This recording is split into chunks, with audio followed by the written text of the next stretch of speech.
اگر بال ٹوٹ رہے ہیں تو وہ آپ کے سپلٹ اینڈز اور بریکیج کی پرابلم ہے، لیکن اگر آپ کے بال جڑوں سے نکل رہے ہیں جی جی تو اس کا مطلب ہے کہ آپ کے سر کے اسکن جو ہے، اسکیلپ جو ہے، اس کا ایشو ہے، اس کا ایشو ہے. ہم اس کو نہیں ریزالو. اچھا میں نے لوگوں کو دیکھا ڈینڈرف شیمپو یوز کرتے ہیں، بالوں پہ سارا لگا لیتے ہیں، سر پہ نہیں لگاتے. تو وجہ او بھائی جدھر پرابلم ہے وہاں لگائیں. ایکچولی تو پوری بالوں پہ شیمپو لگانے کی ضرورت ہی نہیں پڑتی. بالکل آپ ایسے ہی جب جڑوں میں شیمپو لگا لیتے ہیں اور جب پانی اس سے گزار رہے ہوتے ہیں تو وہ جو اس نے صاف کرنا ہوتا ہے کر دیتا ہے. بالکل ایسے ہی ہے.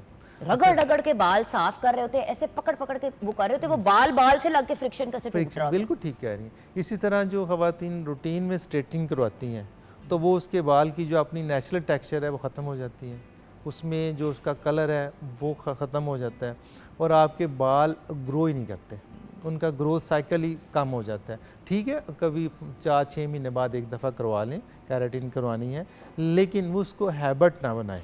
اچھا ڈاکٹر صاحب میں نے تو زیادہ تر دیکھا ہے کہ جو لیڈی اسپیشلی جو کیراٹین کراتی ہیں پہلے 1 ہفتہ 10 دن تو رزلٹ ٹھیک رہتا ہے، اس کے بعد بال بھوسے جیسے ہو جاتے ہیں. یس کیونکہ دیکھیں ویورز بال کے ساتھ ہوتا کیا ہے، وہ آپ ایک چیز لگاتے ہیں اس کے بعد پھر آئرن لے کے، گرم آئرن جو ہوتی ہے اس سے لے کے استری کرتے ہیں آپ کے بالوں کو. بالکل ایسے اچھا تھوڑی دیر کے لیے تو بال سافٹ رہتے ہیں، اس کے بعد پھر بالکل سخت ہو جاتے ہیں. اس کے ساتھ جو شیمپوز اور کنڈیشنرز دیے جاتے ہیں وہ اتنے مہنگے ہوتے ہیں، زیادہ تر لوگ افورڈ نہیں کرتے. بالکل ایسے ہی ہے. سو دیکھیں گھر پہ بھی آپ کیراٹین ماسک تیار کر سکتے ہیں، کر سکتے ہیں، بہت آسان ہے کرنا.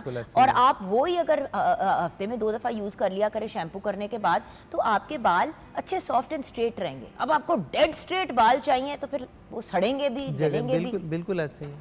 تو اس میں 2 حصوں میں ہم ٹریٹمنٹ کر سکتے ہیں. ایک تو وہ جو ہم نے ٹاپیکل لگانی ہے جس میں میڈیکیٹڈ شیمپو ہے، سیرمز ہیں اور کھانے کے لیے میڈیسن ہے، اور اس کے ساتھ کچھ پروسیجرز ہیں. اب وہ پروسیجر اب روٹین میں لوگ PRP کرتے ہیں. اٹھ چکو تے PRP ہو رہا ہے ڈاکٹر. ایسے ہی ہے، ایسے ہی بالکل ایسے ہی ہے. لیکن آپ کا اس کا جو آگے کا ورژن ہے that is PRF، platter rich fibreness, وہ اس سے 100 ٹائم زیادہ پوٹنٹ ہے. ٹھیک ہے. اور اس کے ساتھ میزو تھراپیز ہیں، کچھ ایسے میزو کیمیکلز ہیں جو آپ عام سینس میں کہہ لیں کہ وہ ملٹی وائٹامنز ہیں بالوں کے، جو ہم ڈائریکٹ روٹس میں لگاتے ہیں. اوکے. اس کے علاوہ ہمارے پاس جو فوٹونا لیزر ہے اس میں ایک اسپیشل ورژن آیا نیا جو کہ ہیئر فال کی ٹریٹمنٹ کے لیے ہے. وہ آپ کے جو کمزور بال ہیں ان کو اسٹرانگ کرتا ہے، اور وہ بال جو اوپر سے تو ختم ہو چکے ہیں لیکن روٹس ان کے اندر اویلیبل ہیں، وہ ان کو ری گرو کرتا ہے. ٹھیک ہے سر. جی. اور یہ 3-4 ہوگی. اس کے علاوہ جو نئی ٹریٹمنٹس ہیں ماڈرن، اس میں ایگزوزومز ہیں، وہ ہم ایک سیشن دے دیتے ہیں 5-6 ماہ کے لیے سفیشینٹ ہوتا ہے. پھر اگر وہ اسٹیم سیل کرواتا ہے تو 1.5 سے 2 سال کے لیے وہ بھی افیکٹو رہتا ہے. ٹھیک ہے. اچھا اس کے علاوہ جو لیٹسٹ ابھی امیریکن ٹیکنالوجی ہے دیٹ از ریجنرا ایکٹیوا. اس میں ہم کیا کرتے ہیں، تھریڈز بڑے لوگ ڈلوا رہے ہیں، شوگر تھریڈ سر کے اندر. نہیں بیسیکلی تھریڈ اس پہ اس نے کیا کرنا ہے، جو آپ کے کولاجن ہے اس کو ریفارمیشن کرنی ہے، اس کی اچھا ان کو انہینس کرنا ہے.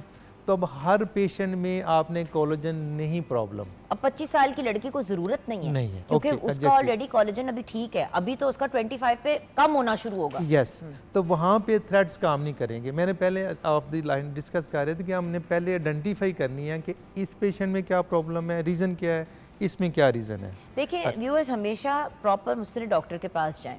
اگر آپ ڈاکٹر کے پاس جا رہے ہیں اور کہہ رہے جی میرے بوٹاکس کر دیں اور میرے ذرا PRP کر دیں اور وہ کر دیں تو یہ بڑی آڈ بات ہے.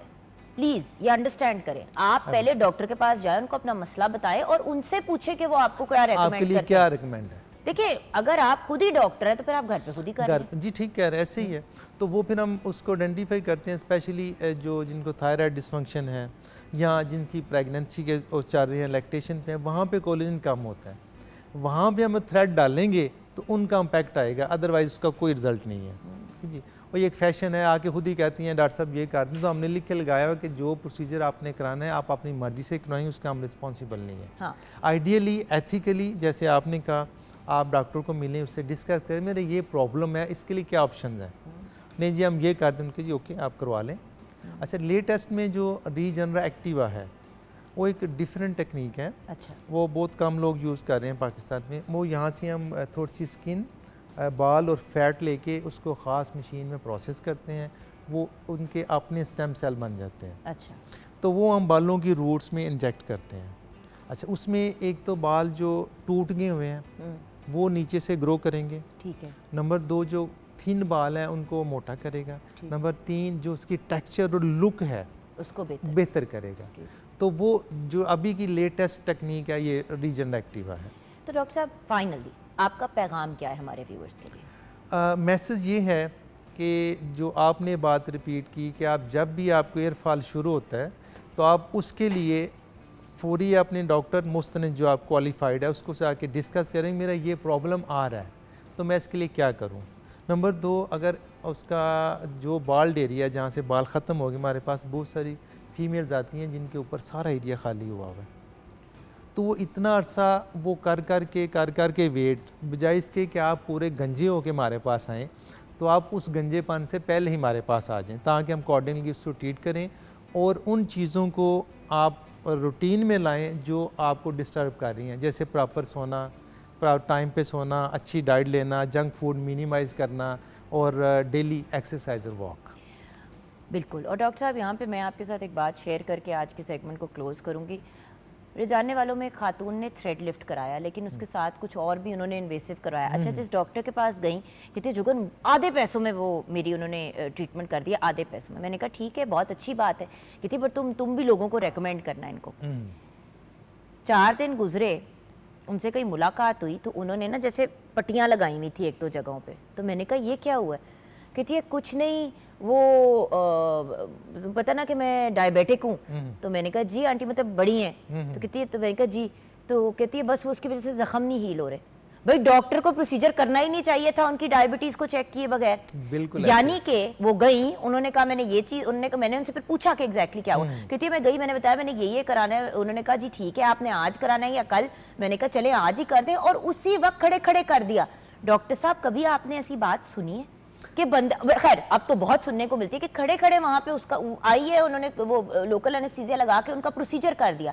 ویورز آپ سوچیں کہ ان کو 3.5 ہفتے لگے ان زخموں کو ہیل ہونے میں اور نشان رہ گئے. تو وہ جو انہوں نے تھوڑی سی چیز اپنا منہ ٹھیک کرایا اسے کوئی گنا زیادہ اپنے آپ کو ڈیمیج کرا لیا. بالکل ایسے اب اسی لیے ڈاکٹرز آپ کا پراپر چیک اپ کرتے ہیں, تشخیص کرتے ہیں, بلڈ ٹیسٹ کرتے ہیں اور آپ سے پوچھتے ہیں کہ جی آپ کا کوئی انڈر لائنگ پرابلم تو نہیں ہے, تھائرائڈ کی پرابلم تو نہیں ہے, آپ کو ڈائبٹیز تو نہیں ہے, خدا نخواستہ ہائپر ٹینشن تو نہیں ہے, ہارٹ کا کوئی ایشو نہیں ہے. یہ ساری چیزیں میٹر کرتی ہیں. تو viewers please, just because skin اور ہیئر سے ریلیٹڈ مسئلہ ہے ڈزنٹ مین کہ آپ اس کو سیریسلی نہ لیں اور پراپر ڈاکٹر کے پاس نہ جائیں. اور پراپر پھر اس کی ٹریٹمنٹس لیں جو اکارڈنگلی ہے, ان کو ڈسکس کریں کہ یہ میرا پرابلم ہے, اس کے لیے کیا آپشنز ہیں. وہ گوگل آنٹی والی بات نہ کرے کہ اس نے یہ کہا تو آپ میرا یہ کر دیں سارا. بالکل. Thank you so much doctor Sarfraz. Doctor Sarfraz Ahmed Mughal Gujranwala میں اویلیبل ہوتے ہیں. گجرانوالے والے لوگ لکی ہیں, میں نے بھی انشاءاللہ ان کے پاس کچھ ہفتوں میں چکر لگانا ہے. بالکل ایسے ہی. میں بھی جو کمپلین کر رہی ہوں ہیئر فال کا, لیٹس سی ڈاکٹر صاحب ہمارے لیے کیا حل نکالتے ہیں. بٹ دین اگین جاؤں گی, پورا بتائیں گے کہ یہ ٹیسٹ ہونے ہیں, یہ ساری چیزیں ہوئیں گی. سو پراپر پروسیجر سے. ویورز پلیز پیسے بچانے کے لیے اپنی ہیلتھ کو سفر نہ کرنے دیں. بریک کے بعد واپس آئیں گے. ڈاکٹر صاحب آپ کا بہت شکریہ.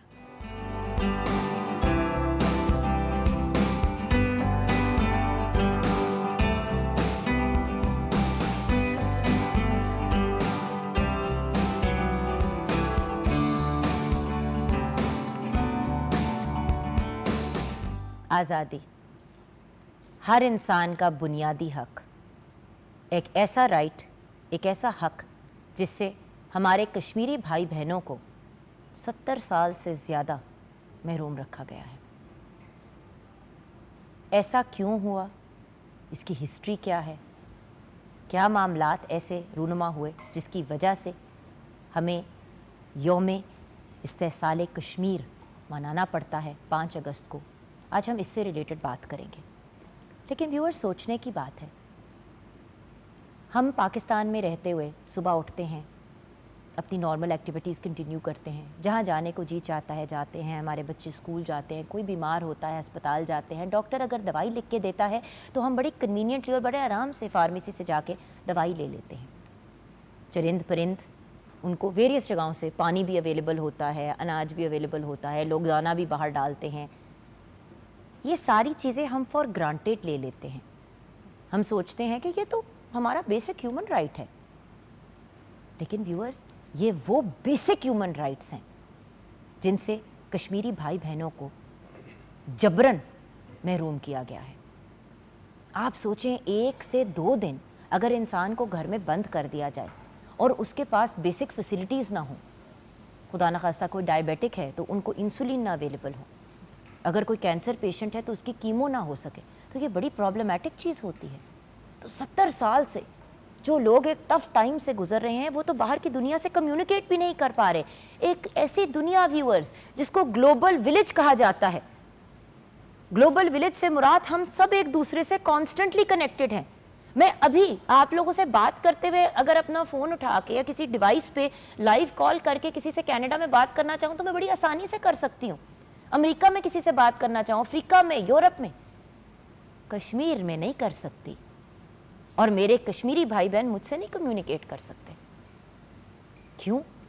کیونکہ وہاں پہ نہ انٹرنیٹ سروس ہے، فون کی سروسز جو ہیں وہ ٹیپڈ ہیں، اور اگر کمیونیکیٹ کرتے بھی ہیں، اگر کوئی اپنے پاکستانی کسی رشتہ دار کو فون کر بھی لے تو پھر ایک عذاب برپا ہو جاتا ہے، وہ انڈر آبزرویشن آ جاتے ہیں.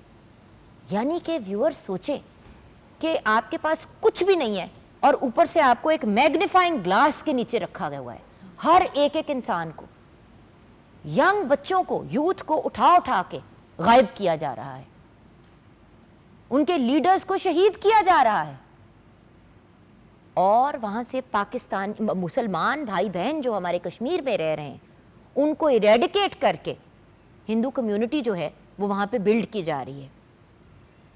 اب ویورز، ہمیں کسی بھی مذہب سے کوئی ایشو، کوئی پرابلم نہیں ہے. ہم سب مذاہب کی عزت کرتے ہیں، ان کی رسپیکٹ کرتے ہیں، کیونکہ پاکستان ایک ایسا نیشن ہے جس کو کریٹ اس لیے کیا گیا تھا تاکہ ہر انسان کو فریڈم، رائٹس ملیں، تاکہ وہ اپنی زندگی ایک اچھے اور پازیٹیو انداز میں گزار سکے، بیسک ہیومن رائٹس کور ہوں، اور جو جس مذہب سے بلانگ کرتا ہے وہ اس کو فریلی فالو کر سکے. تو آج کی گفتگو میں پلیز یہ نہ سمجھیے گا کہ ہمیں ہندو کمیونٹی سے کوئی پرابلم ہے. ہمیں پرابلم ان لوگوں سے ہے جو دوسرے انسانوں کو، جس میں مسلمز اور کچھ اور مذاہب کے لوگ بھی کشمیر میں بہت بری طرح سفر کر رہے ہیں. اور دوسرے مذاہب کے لوگ اس لیے سفر کر رہے ہیں کیونکہ وہ مسلمانوں کی سپورٹ کر رہے ہیں. یہ کیسی ایک سچویشن ہے جہاں پہ ایک انسان کو اپنے مذہب کو فالو کرنے کا حق ہی نہیں دیا جا رہا، بلکہ اس کو ٹارچر کیا جا رہا ہے. کھانا پینا، روٹی، مکان، تعلیم، میڈیسن، بیسک چیزیں جو ہیں وہ پرووائڈ نہیں کی جا رہی. اور اگر کبھی ہمارے پاس کوئی امیج آ بھی جاتی ہے، ایسی کوئی تصویر یا کوئی فوٹیج جہاں پہ ہمیں پتہ چلتا ہے کہ ہمارے کشمیری بھائی بہنوں کے ساتھ کیا زیادتیاں ہو رہی ہیں، تو اگر وہ ٹریس کر لیں کہ وہ ویڈیو کہاں سے آئی ہے تو پھر وہ لوگ غائب ہو جاتے ہیں، ان کا پھر کوئی نام و نشان نہیں رہتا. یہ کیا ماجرا ہے، یہ کیا سچویشن ہے؟ ہمیں گائیڈ کریں گے آج وہ بریلینٹ ایکسپرٹس جو اپنے اینڈ پہ بھی بڑے ایفرٹس کر رہے ہیں، بچوں کو گائیڈ کر رہے ہیں، ہمارے یوتھ کو انگیج کر رہے ہیں، ہمیں انفارمیشن پرووائڈ کر رہے ہیں اور سکھا رہے ہیں لوگوں کو کہ کشمیر میں آخر ہو کیا رہا ہے، ہسٹری کیا ہے، ہوتا کیا رہا ہے، کرنٹ سچویشن کیا ہے، اور فیوچر میں کیا ہوپس اور ڈریمز ہیں. آئیے ملاقات کرتے ہیں پروفیسر ڈاکٹر خواجہ زاہد عزیز سے. ہمارے شو کا ریگولر حصہ رہتے ہیں، چیئرمین ہیں department of Kashmiriyat at Punjab university of Lahore. السلام علیکم ڈاکٹر. وعلیکم السلام، بہت شکریہ. ڈاکٹر صاحب کے ساتھ ہمیں جوائن کیا ہے ڈاکٹر سمینہ کوثر نے، ہماری بہت ہی پیاری بہن ہیں، اسسٹنٹ پروفیسر ہیں کشمیریات ڈپارٹمنٹ کی ایٹ پنجاب یونیورسٹی لاہور. السلام علیکم میڈم. وعلیکم السلام. سر، سب سے پہلے تو یہ بتائیے کہ یوم استحصال کشمیر 5 اگست 2019 میں آخر ہوا کیا؟ بہت شکریہ جی. آج وہ کشمیر ہے محکوم و مجبور و فقیر، کل جسے اہل نظر کہتے تھے ایران صغیر. یہ جو داستان ہے جی میرے ایران صغیر کی، یہ 5000 سالوں پر محیط داستان ہے. اور جہاں تک تعلق 5 اگست 2019، یہ وہ دن ہے جس دن مودی سرکار نے 2 غیر آئینی کام کیے. پہلا غیر آئینی کام آرٹیکل 370 کا خاتمہ، ٹھیک ہے، دوسرا غیر آئینی کام آرٹیکل 35A کا خاتمہ۔ اب یہ آرٹیکلز کیا تھے سر؟ سب سے پہلے میں آرٹیکل 370 کی طرف آتا ہوں۔ ٹھیک ہے، 1950 میں جب بھارتی آئین بنا تو اس وقت آرٹیکل 370 بھارتی آئین میں شامل کیا گیا۔ اس کو شامل کرنے کا مقصد کیا تھا کہ ریاست جموں اور کشمیر کو ایک خصوصی حیثیت، ایک خصوصی درجہ دیا جائے۔ وہ خصوصی حیثیت کیا تھی؟ آرٹیکل 370 کے تحت بھارتی آئین یہ اجازت دیتا ہے کہ کشمیر کی اپنی قانون ساز اسمبلی ہوگی، کشمیر کا اپنا آئین ہوگا، کشمیر کا اپنا جھنڈا ہوگا۔ یہ وہ حیثیت کب دے رہا ہے؟ 1950 میں، اور 1951 میں کشمیر کی قانون ساز اسمبلی بن رہی ہے، اور 1957 میں کشمیر کا آئین بن رہا ہے۔ یعنی پہلا جو سٹیپ تھا 370 کا وہ یہ تھا کہ یہ تین چیزیں کشمیر کو اسائن کی جائیں۔ دوسری بات، آرٹیکل 370 کے تحت بھارتی آئین کی جتنی بھی دفعات ہیں ان کا اطلاق بھارت کی دیگر ریاستوں کی طرح نہیں ہوتا، کیونکہ یہ ایک اسپیشل اسٹیٹس اس ریاست کو ملا ہوا ہے۔ صرف 4 چیزیں بھارت اپنے پاس رکھتا ہے کشمیر کے معاملے میں: دفاع، فارن افیئرز، کرنسی اور کمیونیکیشن۔ اس کے علاوہ جتنے بھی میٹرز ہیں 370 کے تحت کشمیر کی جو قانون ساز اسمبلی ہے وہ ہر معاملے میں خود مختار ہے۔ اور یہ آن پیپر ہے، یہ کاغذ پہ ایک لکھی ہوئی چیز ہے، یہ ایک مطلب، اور بائی دا وے کاغذ پہ لکھی ہوئی ایک ایسی چیز جو فالو کرنا اور جس کو آگے لے کے چلنا، یہ مطلب ایک امپلیمنٹ کرنے والی چیز تھی۔ تو یعنی یہ 370 کی دوسرا بینیفٹ تھا جو انہوں نے کشمیریوں کو دیا۔ اور اس کے بعد جو تیسری مین چیز کہ یہ انہوں نے واضح لکھا ہوا ہے، بھارت کے آئین میں یہ چیز شامل ہے کہ جب کبھی اس آرٹیکل کا خاتمہ کیا جائے گا تو وہاں کی یعنی کہ ریاست کی قانون ساز اسمبلی کو اعتماد میں لیا جائے گا۔ کوئی اعتماد میں نہیں لیا گیا۔ اور اسی طرح یہ جو آرٹیکل 35A ہے، یہ بنیادی طور پہ کشمیریوں کے جو کشمیر کے جو رہائشی ہیں، جو کشمیر کے شہری ہیں یا جو کشمیر کے لوگ ہیں، انہیں ایک مخصوص جو حقوق ہیں منفرد قسم کے وہ دیتا ہے۔ اور اس کو 1954 میں انڈین پریزیڈنٹ کے ایڈوائس پہ بھارتی آئین میں شامل کیا گیا تھا 35A کو۔ ٹھیک ہے، اور اس کے تحت یہ جو ریاست کا درجہ اسے دیا گیا، اور کسی ریاست کو یونین ٹیریٹری نہیں بنایا جا سکتا، اوکے۔ لیکن یونین ٹیریٹری کیا ہوتی ہے سر؟ یعنی کہ ایک میونسپل کمیٹی ٹائپ سے مل جائے۔ اچھا ٹھیک ہے، اوکے۔ اور یہ پہلی بار تاریخ میں ہوا کہ ان 2 آرٹیکلز کی ایبروگیشن کے بعد کشمیر کو ایک یونین ٹیریٹری کا درجہ دیا گیا، صحیح، یعنی اس کو 2 حصوں میں تقسیم کر دیا گیا، ایک لداخ اور دوسرا کشمیر۔ اب لداخ کو براہ راست بھارت دیکھ رہا ہے، اور کشمیر کی جو اسمبلی ہے وہ برائے نام اسمبلی ہے۔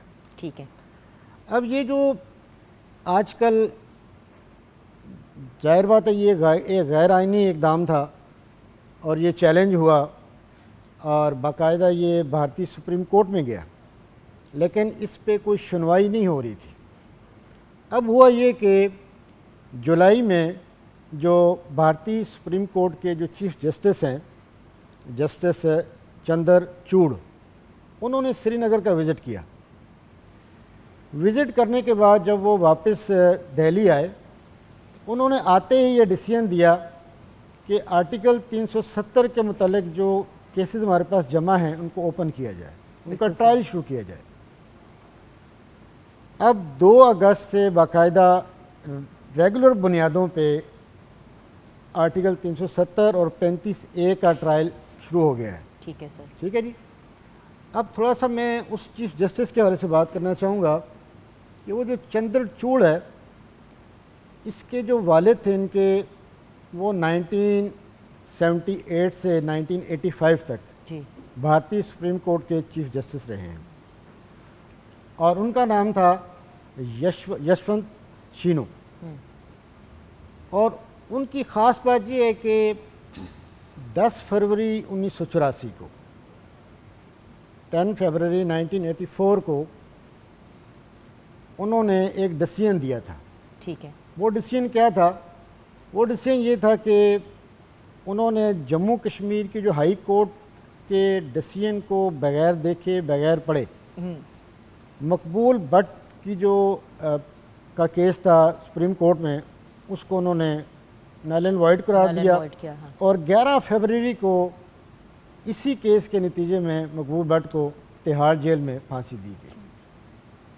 تو یعنی کہ یہ اب بھارت خود اپنے شکنجے میں آ رہا ہے. اس وقت پوری دنیا کی نظریں بھارتی سپریم کورٹ پہ ہیں کہ آیا وہ کیا ڈیسیژن دیتے ہیں اس پہ, کیونکہ روزانہ کی بنیاد پہ یہ اس پہ ڈیبیٹ ہو رہی ہے.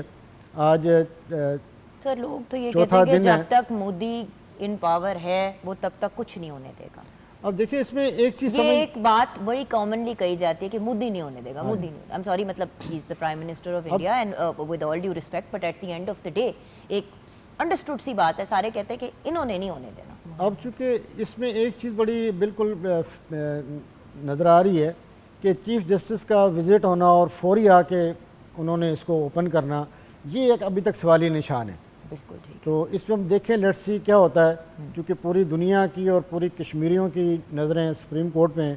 اس سے پہلے تو آج تک کبھی بھی بھارتی سپریم کورٹ کی طرف سے نہ کبھی کشمیریوں کے بارے میں کوئی فیوریبل ڈیسیژن آیا ہے, نہ بھارتی گورنمنٹ کی طرف سے. لیکن اب دیکھیں وہ کیا اس بارے میں ڈیسیژن دیتے ہیں. جی ڈاکٹر صاحبہ, بات کو آگے لے کے بڑھتے ہیں. ڈاکٹر صاحب نے بڑی ڈیٹیل سے بات تو کر دی. بات یہ ہے کہ اس طرح کے جو اقدامات اگر اٹھائے گئے ہیں تو وادی میں اس کا کیا ریاکشن ہے. عوام کے بعض لوگ کہتے ہیں کہ جو ہے وہاں پہ حالات بالکل سموتھ ہیں, اور یعنی کشمیریوں میں اس کے خلاف کوئی ایکشن نہیں ہے, کوئی مثلا احتجاج نہیں ہے. اس طرح صاحبہ لوگ تو یہ ہم کہتے تھے ہمیشہ جنت, کہتے ہیں کہ ایک جنت نظیر وادی ہے. بالکل. لیکن اب یہی لگتا ہے کہ جیسے خون کی وادی ہے. خون کی وادی. اب دیکھیں نا, پہلے کو تو ڈاکٹر صاحبہ لوگ 100 باتیں کہہ دیتے ہیں, لیکن جو فیکٹس آن گراؤنڈ ہے بالکل وہ وہیں پہ کھڑے ہیں. دیکھیں میں وہی بات کر رہی ہوں نا, کہتے ہیں کہ آنکھ اوجل پہاڑ اوجل. ابھی آپ بات کر رہی تھیں کہ ساری دنیا سے ہمارا رابطہ ہے پر کشمیریوں سے ہمارا رابطہ نہیں ہو سکتا, ان کی بات ہم تک نہیں پہنچ سکتی. ٹھیک ہے, ایسے ہی ہے نا. تو بات یہ ہے کہ پہلے کہ کشمیر جنت نظیر ہے اور خون کی وادی ہے, تو کیسے ڈیسائیڈ ہوگا کہ وہ کشمیر جنت نظیر ہے؟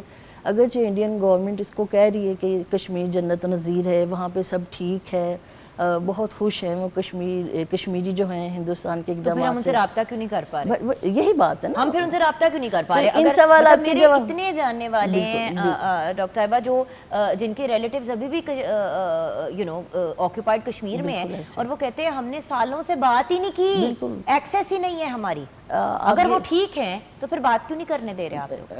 جگن آپ یہ دیکھیں کہ 2019 5 اگست 2019 کو یہ قدم اٹھایا گیا بھارتی گورنمنٹ کی طرف سے.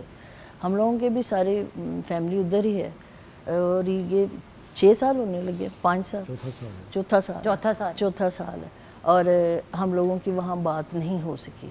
اتنا عرصہ ہو گیا ہے. آپ تو بات کر رہے ہیں, میں تو اپنی بات کر رہی ہوں. تو بات یہ ہے کہ جنت نظیر تو تب بھی کہیں گے نا کہ وہاں کے جب پہلے ہم کہتے ہیں آپ کے ساتھ ہم امیجز بھی شیئر کر رہے ہیں, مجھے یہ بتائیں یہ کدھر سے جنت نظیر آپ کو وادی لگتا ہے؟ میں وہی تو کہہ رہی ہوں. وہ دیکھیں نا, مطلب آپ سوچیں میڈم مجھے تو یہی چیز نہیں, میرا دماغ ہی نہیں ایکسیپٹ کرتا, شاید اس لیے کیونکہ پاکستان میں بھی میں نے اوبیسلی ہوں, I am Pakistani, I lived here, then میں کالج کے لیے کینیڈا گئی, وہاں پہ پوری دنیا الحمدللہ, پوری دنیا نہیں پر بہت سی جگہیں ٹریول کیا. کبھی یہ ذہن میں بھی بات نہیں ہے کہ باہر نہیں نکل سکتے, باہر نہیں نکل سکتے, یا اس ٹائم کے بعد گھر سے انٹری بند ہے. بالکل ایسے کہ لوگوں کے بچے جو ہیں 2-2 سال سے 4-4 سال سے یا پیدائش سے ہی کبھی اسکول نہیں گئے, اور اسکول چلے بھی گئے تو اتنا عرصہ اسکول, آپ دیکھیں کووڈ میں وہ ایک پریکٹس ہوئی ہے تو سب کو احساس ہوا کہ کشمیری کس چیز کو سفر کر رہے ہیں. میں کووڈ میں یہی چیختی رہی کہ خدا را ہم لوگوں کے سانس رک رہے ہیں, صرف گھروں میں ہم بند ہیں, ہمیں اور کوئی چیز کا اور کوئی پرابلم نہیں تھی. یہ نہیں کہ ہم گھر سے باہر نکلیں گے تو انڈین آرمی ہمیں تنگ کرے گی. 2-4 دفعہ جب کوئی میڈیسنز کی کمی ہوئی تو زندگیاں عذاب ہو گئی, عذاب ہو گئی. بالکل یہ دیکھیں ابھی اس طرح کا کوئی نہیں تھا, وہ تو ہم خود اپنے خوف سے باہر نہیں آتے تھے نا. خالی سری نگر کے اندر جب 9 لاکھ فوج بیٹھی ہوگی, سر میں نے ہارر سٹوری سنی ہے سری نگر میں, اس کو ہم کیسے پھولوں کی وادی کہہ سکتے ہیں؟ سر آپ دیکھیں پوائنٹ بلینک, جیسے آپ اور میں اس طرح بیٹھے ہوئے ہیں, میں آپ کو پیلٹ گن سے منہ پہ مار دوں, بالکل ایسے, کتنی ڈینجرس بات ہے. آپ لوگوں اور بلا وجہ, آئی ایم سوری, 20-25 یوتھ جمع ہوئی بھی ہے کہیں, شاید وہ آپس میں صرف انجوائے ہی کر رہے ہیں, آپ نے جا کے ان کو پیلٹ گن سے مارنا شروع کر دیا, اندھا کر دیا. ایسی ہورفک تصویریں آتی ہیں. اور یہ تو ہم ابھی پیلٹ گنز کی بات کریں, دوسری کیا زیادتیاں ہو رہی ہیں, ان کو وہ چیزیں ہو کے ختم ہو کے انڈر دا کارپٹ برش کر دی جاتی ہیں, بات ختم ہو جاتی ہے. یہاں پہ ہم اپنی گفتگو کو بریک کے لیے ہولڈ پہ ڈالیں گے. بریک کے بعد جب واپس آئیں گے تو ویورز مزید آپ کے ساتھ ڈیٹیل شیئر کریں گے, اور ہم ایز پاکستانیز اپنے کشمیری بھائی بہنوں کے لیے کیا کر سکتے ہیں. کشمیر بنے گا پاکستان, یہ نعرہ تو ہم سنتے بھی ہیں اور خود بھی لگاتے ہیں, لیکن ہم کیا کر رہے ہیں اور ہم کیا ایفرٹس کر سکتے ہیں. یہ شو کرنے کا ریزن ہی یہ ہے ویورز کہ اویئرنس آئے. 60-70% ہماری عوام یوتھ ہے, ہمارے بزرگوں کو تو پتہ ہے کہ کیا حالات ہیں, اس یوتھ کو کون بتائے گا, ان کو کون انگیج کرے گا. جب ہر پاکستانی آواز لگائے گا مل کے تو تب شاید کوئی ڈفرنس پیدا ہو. بریک کے بعد بات کریں گے.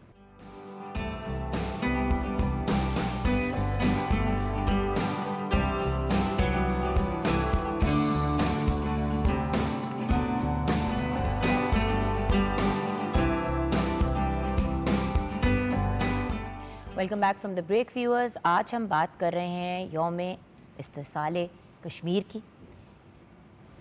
4 سال پہلے جو واقعہ رونما ہوا, جس میں 2 میجر آئینی وائلیشنز جو کی گئیں, کانسٹیٹیوشنل وائلیشنز کی گئیں, اس پہ ہم نے بریک سے پہلے بات کی. اب میں یہ جاننا چاہتی ہوں کہ اگر یہ سارے معاملات ہو رہے تھے, ساری چیزیں ہو رہی تھیں, اور اتنا زیادہ کشمیری بھائی بہنوں کو ٹارچر کیا جا رہا ہے, تو 70 سال بعد بھی, یہ واقعہ تو 4 سال پہلے ہوا, لیکن 70 ایئرس سے زیادہ کی ہمارے کشمیری بھائی بہنوں کی سٹرگل ہے. آج بھی پھر یہ آواز کیوں اٹھ رہی ہے کہ کشمیر بنے گا پاکستان؟ جی سر. اصل میں کشمیریوں کی جو ایک پاکستان کے ساتھ والہانہ محبت ہے نا جی, وہ ہم ہر فورم پہ دیکھ رہے ہیں. سر کشمیر پاکستان کی شہرک ہے. بالکل. اور اس میں اپنے جو دیکھنے اور سننے والے ہیں انہیں یہ میں بتانا چاہوں گا کہ وہ تاریخی قرارداد 19 جولائی 1947 کو ایک قرارداد پیش کی گئی, اور یہ قرارداد پیش کی تھی مسلم کانفرنس, جو کہ 1947 سے پہلے بالکل مسلمانوں کی کشمیر کے اندر پہلی سیاسی نمائندہ جماعت تھی. اور یہ قرارداد سردار ابراہیم خان, جو کہ آزاد کشمیر کے بانی صدر بھی رہے, ان کے گھر سری نگر میں یہ قرارداد پیش کی گئی. اس قرارداد کا جو متن تھا وہ یہ تھا کہ 3 جون 1947 کو جب تقسیم ہند کا منصوبہ پیش کیا گیا اور 2 مملکتیں وجود میں آئیں, پاکستان اور بھارت, اور ان کے ساتھ ساتھ 564 دیسی ریاستیں بھی تھیں. اب ان دیسی ریاستوں کو 3 آپشن دیے گئے تھے کہ وہ پاکستان کے ساتھ علاقہ کریں، بھارت کے ساتھ علاقہ کریں یا خود مختار رہیں۔ انڈیپینڈنٹ ہو جائے۔ ٹھیک ہے جی۔ اب اس قرارداد کے ذریعے وہ جو اکٹھ تھا ان لوگوں کا، انہوں نے اس وقت کے مہاراجہ ہری سنگھ کو یہ پیغام دیا کہ چونکہ ہم اکثریتی طور پہ یہاں پر مسلمان ہیں، 80% لوگ یہاں مسلمان ہیں اور یہ اکثریتی مسلم ریاست ہے، اور اس کے ساتھ ساتھ پاکستان کے ساتھ ہمارا ایک اقتصادی، لسانی، سماجی، مذہبی جو ایک رشتہ ہے، اس کو مد نظر رکھتے ہوئے ہم یہ فیصلہ کرتے ہیں کہ ہم نے کشمیر کا الحاق پاکستان کے ساتھ کرنا ہے۔ 19 جولائی 1947 کو ہمارا پیارا ملک پاکستان 14 اگست 1947 کو معرض وجود میں آ رہا ہے۔ کشمیری اپنا ڈیسیژن کب دے رہے ہیں؟ 19 جولائی 1947 کو، پاکستان بننے سے پہلے، بالکل یعنی ایک محبت تھی۔ پھر انہوں نے تھی اور ہے اور پھر انہوں نے جو دوسرا پوائنٹ وہ ریز کیا وہ یہ تھا، انہوں نے مہاراجہ ہری سنگھ کو وارن کیا کہ فی الفور جو کشمیر کے خارجہ کے امور اور دفاعی جو امور ہیں وہ فوری طور پہ پاکستان کے سپرد کر دیے جائیں۔ اگر آپ نے کوئی ڈنڈی ماری الحاق کے معاملے میں تو آپ کو ہم ٹف ٹائم دیں گے۔ یعنی یہ وہ قرارداد تھی 19 جولائی 1947 کی، جو کہ آج بھی نہ صرف آزاد کشمیر کے اندر بلکہ مقبوضہ کشمیر کے اندر بھی اس دن کو منایا جاتا ہے، پوری اس کی سیلیبریشن ہوتی ہے اور یوتھ کو بتایا جاتا ہے کہ اس قرارداد کی کیا اہمیت ہے، کہ آج یہ جو نعرہ لگ رہا ہے کشمیر کے اندر، وہاں کے جو بزرگ رہنما جو شہید ہو چکے ہیں ان کو پاکستانی پرچم میں لپیٹا جاتا ہے، اس کا بیک گراؤنڈ کیا ہے؟ اس کا بیک گراؤنڈ یہی تھا کہ 19 جولائی 1947 کی جو قرارداد تھی، یہ اس کے نتیجے میں آج تک لوگ اس پہ قائم ہیں۔ مائیں اپنے بیٹوں کو قربان کر رہی ہیں، عورتیں اپنی عصمتیں لٹا رہی ہیں، بے شک بچے قربان ہو رہے ہیں، بوڑھوں کی قربانی دی جا رہی ہے۔ پھر آپ دیکھیں کہ جتنے بڑے قائدین ہیں، سعید علی گیلانی کی میں بات کروں جنہیں پاکستان کی طرف سے ایک بہت بڑا ایوارڈ بھی ملا، ان کی جسد خاکی کو جب پاکستانی پرچم میں لپیٹ کر دفن کیا گیا، اور اس کے بعد جو ان کے خاندان پہ جبر کا ایک جو پہاڑ ٹوٹا، یعنی اسی طرح کی اور کئی مثالیں ہیں۔ تو یہ خالصتاً وہ قرارداد تھی جو 19 جولائی 1947 کو کشمیریوں نے پیش کی، اور پیارے پاکستان بننے سے پہلے انہوں نے پاکستان پہ جو ہے نا اپنا یہ اظہار کر کانفیڈنس، اپنا اعتماد بحال کیا جی کہ ہم آپ کے ساتھ ہی کھڑے ہیں اور انشاءاللہ کھڑے رہیں گے۔ بالکل صحیح۔ لیکن اس خواب، اس خواہش کو پورا کرنے کے لیے جو ایفرٹس اور جو محنتیں اور جو سیکریفائسز ہمارے کشمیری بھائی بہنوں نے دیے ہیں، انہوں نے یہ کہہ تو دیا اور اس کو نبھایا بھی، آج بھی نبھاتے ہیں، بالکل۔ لیکن وہاں پہ جو بچوں کے ساتھ، بزرگوں کے ساتھ اور میڈم جو خواتین کے ساتھ اسپیشلی زیادتیاں ہوتی ہیں، اس کے بارے میں آپ کیا کہیں؟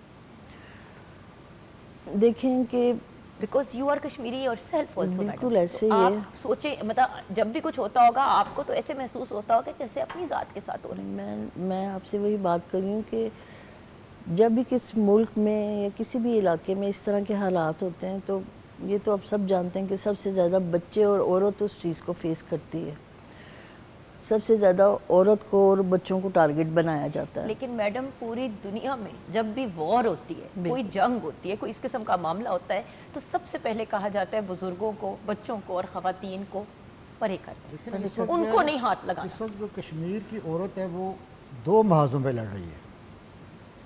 ایک تو اس کا خاوند، بھئی ماں، بہن، بیٹی، اس کا بچہ مارا گیا، اس کا خاوند مارا گیا۔ بعض خواتین ایسی ہیں جو ابھی اس کیفیت میں پتہ نہیں چل رہا ہے کہ ان کے خاوند زندہ ہے کہ مار گئے، ٹھیک ہے جی۔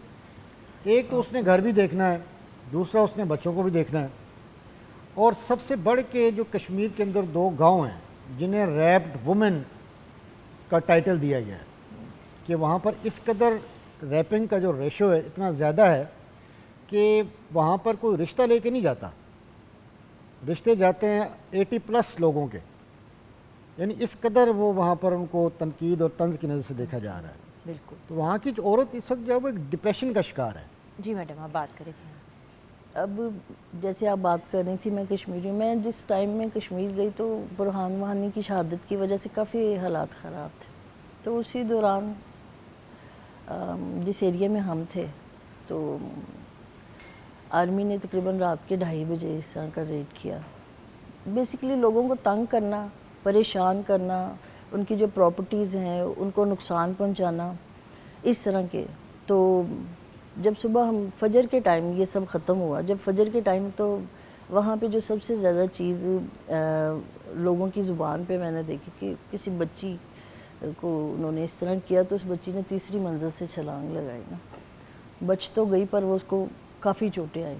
تو یہ مثلا اس وقت میں سارا دن روتی رہی جو میں نے اس دن دیکھا نا سارا. تو جب میں نے یہ کراس کیا، بارڈر کراس کیا، واپس پاکستان آئی تو میں نے شکر الحمدللہ پڑھا. پر یہ پاکستان سے محبت کی بات جیسے ابھی بات کر رہے تھے تو آپ یقین کریں کہ مثلا وہاں کے جو لوگ راہ چلتے ہوئے اگر کہیں سے شاپنگ کر رہے ہیں تو آپ اچھا پاکستان سے پہچان لیتے ہیں لہجے سے، اور وہ پاکستان سے آئے ہیں، اچھا آپ نے وہاں ہماری طرف سے سلام دینا ہے، ان کو ایسے کرنا ہے. کوئی بہت پڑھا لکھا بھی، ظاہر ہے ہمارا پروفیشن اس طرح کا ہے. تو آپ یقین کریں کہ ورڈز ایک ان پڑھ کے، ریڑھی باندھ کے اور ایک پڑھے لکھے سب کے یہی تھے کہ وہاں ان سب کو ہماری طرف سے سلام کرنا، یعنی جو نہیں آ سکتے، جن کے رشتہ دار نہیں میڈم ہیں. آپ نے اپنی آنکھوں سے وہاں پہ حالات بالکل ایسے ہی ہے. وہاں پہ کسی ایک نارمل کشمیری آدمی عورت کا دن کیسے گزرتا ہے، ہوتا کیا ہے وہاں پہ؟ میں صرف ایک تصویر اپنے ویورز کے سامنے کھینچنا چاہتی ہوں. دیکھیں جگن، جو اس وقت تو اتنی خوف کی فضا تھی. میں نے آپ سے کہا کہ جب میں نے کراس کیا تو میں رو رہی تھی اور میں نے شکر الحمدللہ پڑھا. کتنی دیر کے لیے تھیں آپ میڈم وہاں پہ؟ میں تقریباً 1.5 ماہ رہی، اپنے بچوں کے ساتھ تھی. ابھی بعض کہنے والے کہتے ہیں جی یہاں پہ پاکستان میں بھی ایسے ہے، ہندوستان میں بھی ایسے بات کرتے ہیں نا. تو میں نے ایک ہی جواب دیتی ہوں کہ کبھی وہاں جا کے دیکھو تو تمہیں ڈفرینس پتہ چلے.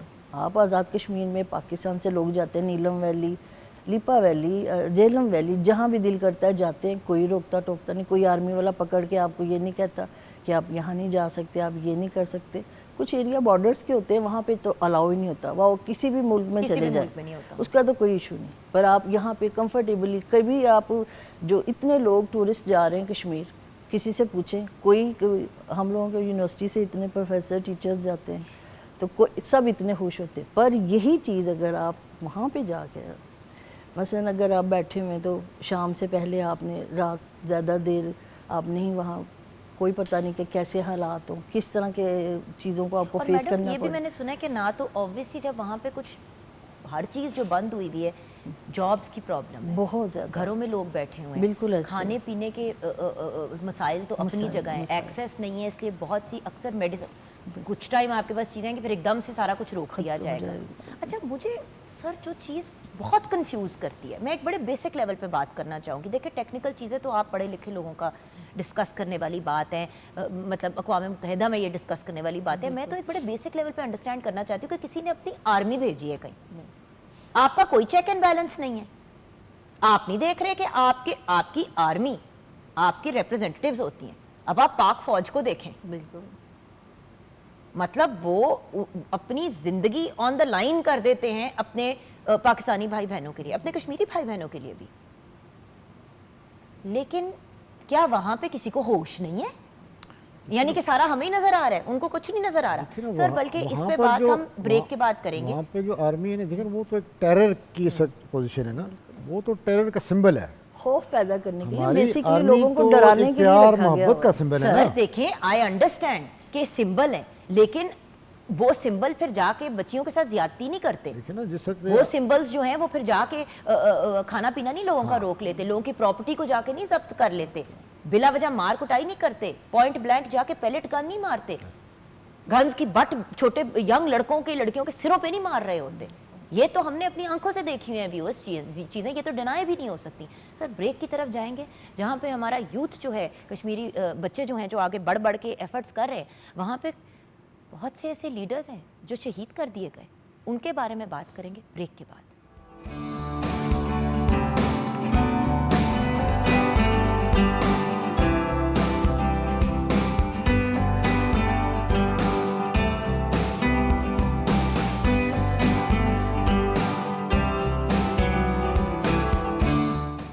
Welcome back from the break viewers. ہم بات کر رہے ہیں کشمیر کی, اور 2 کشمیری بھائی اور بہن ہمارے ساتھ ہیں آج. ہمارے لیے بہت بڑا آنر ہے کہ پروفیسر ڈاکٹر خواجہ زاہد عزیز ہمارے ساتھ ہیں.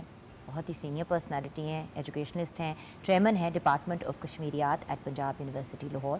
اور ہمارے ساتھ ہیں ڈاکٹر سمینہ کوثر, آپ اسسٹنٹ پروفیسر ہیں کشمیریات ڈپارٹمنٹ کی at the Punjab university Lahore. Sir ہم نے جو گفتگو کا سلسلہ جاری کیا ہے, دیکھیں بات تو ہم کر رہے ہیں یوم استحصال کشمیر کی. ہم نے وہ 2 آئینی پوائنٹس بھی ڈسکس کیے جن کی زیادتی کی گئی, کانسٹیٹیوشن رائٹس جو زبردستی چھین لیے گئے کشمیری بھائی بہنوں سے. اس کے کانسیکوینسز کیا تھے سر؟ تو جو کہتے ہیں نا ہر ایکشن کا ایک ریئیکشن ہوتا ہے, اس کا رزلٹ کیا تھا؟ دیکھیں جی, جب آپ کسی سے اس کا حق لے لیں گے, جینے کا حق لے لیں گے, تو اس کے بعد جینے کے لیے کیا بچے گا؟ تو یہی صورتحال اس وقت کشمیر کے اندر ہے. اس وقت کشمیری جو ہیں وہ اکنامکلی بہت ڈسٹرب ہے. ظاہر بات ہے ان کا جو دار و مدار ہے, وہاں کی جو انڈسٹریز ہیں, سب سے پہلے میں بات کروں گا فروٹ انڈسٹری کی, کہ جس طرح سے یہ 3-4 سالوں میں جو سیب کی ترسیل کو ایک محدود کر دیا گیا, جس سے بہت بڑا لاس ہوا اور لاکھوں اربوں کا جو ہے نا وہ نقصان ہوا. اور اس کے ساتھ ساتھ پھر جو 9 لاکھ فوج وہاں بیٹھی ہوئی ہے, انہوں نے جو ایک اہم کارنامہ سر انجام دیا کہ جو ہمارا میوہ جات ہیں, بادام اور اخروٹ کے جو باغات ہیں, جو تقریباً 10,000 ایکڑ اراضی کا رقبہ ہے, اس پر سے انہوں نے وہ درخت کاٹ دیے ہیں بادام کے اور اخروٹ کے. نہیں زیادتی ہے سر. اور اس کی وجہ سے اب یہ چیزیں وادی کے اندر ناپید ہیں. اور دیکھیں والنٹ ان اٹ سیلف, اور اس کے کشمیر کا علاوہ اس کا جو بادام, درخت اس کی جو لکڑی ہوتی ہے وہ بڑی ایکسپینسو ہوتی ہے. اور وہ کہ کشمیر کا بادام اس وقت پوری ورلڈ میں بڑا مشہور تھا, اور انڈیا اس کو اپنے میڈ ان انڈیا کے نام سے بیچتا بھی تھا. تو یہ ایک بہت بڑا لاس ہوا ہے. پھر اس کے بعد اگر ہم بات کریں جو قالین بافی کی جو صنعت ہے, جس کا ایک بہت پرانا بیک گراؤنڈ ہے, تو 50,000 کے قریب جو قالین باف ہیں وہ بیچارے بے روزگار ہو چکے ہوئے ہیں. اب اس میں جو سب سے بڑا جو پوائنٹ یہ تھا کہ یہ جب ایبروگیشن ہوا اگست میں, تو جولائی ٹو سپٹمبر کا جو پیریڈ ہوتا ہے نا جی, وہ یورپ سے ڈیمانڈ ہوتی ہے یورپینز کی کشمیری قالینوں کی, کیونکہ کرسمس کا انہوں نے تہوار سیلیبریٹ کرنا ہوتا ہے.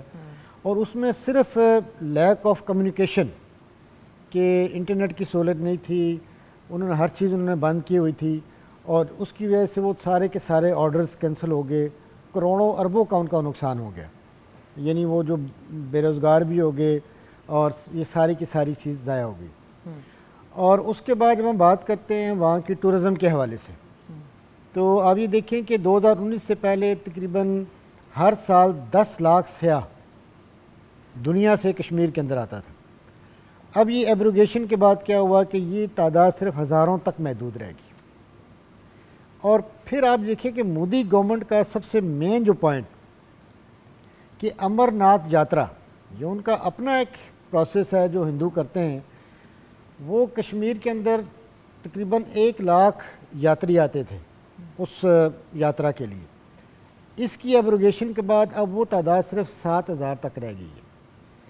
پھر وہاں آپ دیکھیں کہ وہاں کے جو جھیل ڈھل کے اندر جو ہاؤس بوٹس ہیں, جو شکارے ہیں, یا وہاں کا جو باقی جو سٹرکچر ہے, یعنی وہ سارے کا سارا ڈیمیج ہو چکا ہوا ہے. یعنی معاشی طور پہ کشمیریوں کو انہوں نے مکمل طور پر مفلوج کر دیا. بیسکلی اب ویورز اس کے پیچھے آپ لاجک سمجھیں. لاجک یہ ہے کہ اگر ان کو ہم اتنا اکنامکلی کمزور کر دیں گے, ان کی کمر توڑ دیں گے, تو پھر ان کو کسی ایک ملک کے ساتھ یہ آپشن دیا گیا تھا نا کہ آپ آزاد ریاست بن جائیں, آپ پاکستان کے ساتھ اٹیچ ہو جائیں یا انڈیا کے ساتھ. اچھا, سب سے پہلے تو انہوں نے ایک آپشن اڑا دیا نا کہ ان کو اتنا کمزور کر دیں کہ وہ سیپریٹ نیشن بن ہی نہیں سکتے. اچھا, پھر جو انہوں نے وہاں پہ ہندو کمیونٹیز مائگریٹ کر کے وہاں پہ سیٹل کرنی شروع کر دی. اب دوسرا سٹیپ یہ ساتھ ساتھ چل رہا ہے کہ بیسکلی سر سارے جو جب یہ اگر الیکشن کریں یا جس بھی فارم کے تھرو اگر کبھی اس جگہ پہ بات پہنچی, اور اللہ کرے کہ پہنچے جہاں پہ الیکشنز ہوں اور پوچھا جائے کہ بھئی جہاں پہ زیادہ اکثریت ہے جن لوگوں کی وہ وہاں رہیں, تو یہ کوشش یہ کریں کہ ہندو وہاں پہ زیادہ ہو سکے. دیکھیں نا, اس میں جو انہوں نے ڈومیسائل کی جو پالیسی چینج کی ہے اس میں کوئی راؤنڈ اباؤٹ 40 لاکھ کے قریب انہوں نے ڈومیسائل جاری کیا ہے. اب وہ ڈومیسائل کن کو جاری کر رہے ہیں؟ آرمی مین کو جاری کر رہے ہیں, یا وہ ملازمین جو انڈیا کے جنہوں نے کشمیر کے اندر کام کیا ہے ان کو جاری کر رہے ہیں, یا وہ بچے ہندوستانی بچے جو جنہوں نے کشمیر میں کچھ عرصہ پڑھا ہے ان کو جاری کر رہے ہیں. پھر اس کے علاوہ آپ یہ دیکھیں کہ یہ جو حلقہ بندیاں بنا رہے ہیں, اب اصول تو یہ ہوتا ہے نا کہ آبادی کے تناسب سے حلقہ بندیاں بنائی جاتی ہیں. اب چونکہ ہمارا جو جموں صوبہ ہے نا وہ رقبے کے اعتبار سے کشمیر سے بڑا ہے, اب انہوں نے رقبے کی بنیاد کو بیس بنا کر وہاں حلقہ بندیوں میں اضافہ کیا ہے. صرف کس وجہ سے؟ تاکہ جب الیکشن ہو ایم ایل ایز کی تعداد بڑھائی جائے اور وہاں پر کشمیر کی اسمبلی میں ہندو جو ایم ایل ایز ہیں وہ زیادہ ہوں اور ہمیں کوئی فیصلہ سازی کرنے میں آسانی ہو. پھر آپ یہ دیکھیں کہ جو بھارتی صنعت کار ہیں جنہیں 10,000 ایکڑ اراضی انہوں نے دے دی ہے کہ آپ لوگ آئیں یہاں پر آ کر اپنی انڈسٹریز لگائیں, ٹھیک ہے جی. اور اس کے علاوہ پھر یہ آرمی کو کھلی چھوٹ ہے, جو مرضی کرو, جس جگہ وہ ہاتھ رکھیں گے وہ زمین ان کو دے دی جائے. پھر جب ہم بات کرتے ہیں بچوں کی تعلیم کے حوالے سے, اس پہ جو امپیکٹ پڑا وہ جو دیکھیں کہ وہ جو ٹائم تھا, کیونکہ یہ جو ویلی ہے وہ بنیادی طور پہ گرمیوں کا اسٹیشن ہے, کیونکہ سردیوں میں تو وہاں ادارے بند ہوتے ہیں, اور یہ جو ایبروگیشن ہوا ہے یہ گرمی میں ہوا ہے. اسکول کھلے تھے لیکن انہوں نے اسکول بند کر دیے, اور جس طرح دنیا کے اندر کووڈ آیا ہمارے بچوں نے بھی آن لائن چیزیں پڑھی, ان کو آن لائن کی سہولت بھی نہیں تھی. ظاہر ہی کیونکہ آن لائن کی سہولت دیں گے تو وہ بتائیں گے ہمارے ساتھ ہو کیا رہا ہے. وہ بچہ محروم ہو گیا. کشمیر کے جو بچے جو اسکالرشپ سے باہر جاتے تھے, جو تعلیم حاصل کرتے تھے دائیں بائیں جا کے, وہ سارا ختم ہو گیا. سر ظاہر ہی جب ان کی اپنی تعلیم مکمل نہیں ہوگی تو باہر کہاں سے جائیں گے؟ وہ بچہ یعنی کہ وہاں کا جو ایجوکیشن سسٹم تھا وہ ٹوٹلی ڈیمیج ہو گیا. تو یعنی کہ اس کے انتہائی جو ہے نا وہ برے اثرات مرتب ہوئے ہیں وہاں. اور میڈم لیڈرز بھی, بہت سے مسلم لیڈرز کو شہید کیا گیا. بلکہ ڈاکٹر صاحب کی تھوڑی بات بڑھاؤں گی کہ جب یہ ہوا ہے تو ہندوستان کے کچھ علاقوں میں اسٹوڈنٹ جیسے پڑھنے گئے ہوتے ہیں تو اسٹوڈنٹس کو بھی شہید کیا گیا. بلکہ ایک اسٹوڈنٹ کی تو باڈی جو تھی ایسے ہینگ کی ہوئی, فیس بک پہ وائرل بھی ہوئی, اس بچے کو شہید کیا گیا. مجھے نام نہیں, پر یہ ہے کہ انہی دنوں میں یہ اس طرح کے سوسائڈ کیے. جب بہت زیادہ ڈپریشن میں آپ چلے جائیں گے, آپ کو آگے کچھ نظر نہیں آئے گا, تو ہر بچہ تو ایک جیسا نہیں ہوتا, تو پھر اس طرح کے اٹیمپٹ بھی بچوں نے کیے ہیں. صحیح. اور جو لیڈر جو جن کی بات کر رہی ہیں شہادت کے حوالے سے, اس میں برہان وانی کا جو ہے 2016 میں جو ان کا ہوا تو اریسٹ بھی کیا ہے. پھر آپ دیکھیں یاسین ملک کا اس وقت چل رہا ہے, ان کا جو ہے کتنی تکلیف میں ہے, کتنے بیمار ہوئے ہیں وہ, پر اگر انسانی بنیادوں پہ بھی اگر اس کو فیور دی جائے تو بنتا ہے. پر بات یہ ہے کہ کوئی بولتا ہی نہیں, جیسے آپ کی بات کہ کوئی بات ہی نہیں کرتا. So then what should we do sir? کیونکہ دیکھیں افضل گرو کو بھی تہاڑ جیل میں جس طرح مقبول بٹ شہید کو شہید کیا گیا, افضل گرو کو بھی شہید کیا گیا, اور اس کی ابھی تک ڈیڈ باڈی انہوں نے رکھی ہوئی ہے, تہاڑ جیل کے اندر ہی ہے. تو سر اینڈ میں میڈم ہم آپ پیغام کیا دینا چاہیں گے ہمارے ویورز کو؟ دیکھیں کہ being a teacher, being a educationist, جو ہمارے بہاف پہ جو رول ہے نا جی, ہم چونکہ اس وقت یوتھ تیار کر رہے ہیں, اور الحمدللہ یہ ہمارا جو ڈپارٹمنٹ ہے یہ ایک منفرد ڈپارٹمنٹ ہے جو صرف پاکستان کے اندر ہے اور لاہور. تو ہم بچوں کو تیار کر رہے ہیں, ان کو پوری آگاہی دے رہے ہیں کہ وہ کس طرح سے انہوں نے فیوچر میں اپنا جو ہے نا کنٹریبیوشن دینا ہے. جی میڈم. میں تو جو بات ساری ہماری ہوئی کشمیر کے حوالے سے, مسئلہ کشمیر کے حوالے سے ایک تھوڑا شعری انداز میں بات کرتی ہوں. مسئلہ کشمیر جس کو یو این او نے الجھایا ہے, مسئلہ کشمیر جس کو یو این او نے الجھایا ہے, حق خود ارادیت کا لگا کے لارا کشمیریوں کو بہلایا ہے. بات یہ ہے کہ جب تک اس کو نہیں سولو کیا جائے گا تو باقی جو باتیں ہم ڈسکس کر رہے ہیں وہ ایز اٹ از ہی چلیں گی، یا کبھی اس میں بہت سویر ہو جائے گا یا تھوڑی سی نرمی آ جائے گی، پر وہ چیزیں ایسے ہی چلے جائیں. تو جب تک اقوام متحدہ اپنا کردار ادا نہیں کرے گا یہ مسائل ایسے ہی چلیں گے.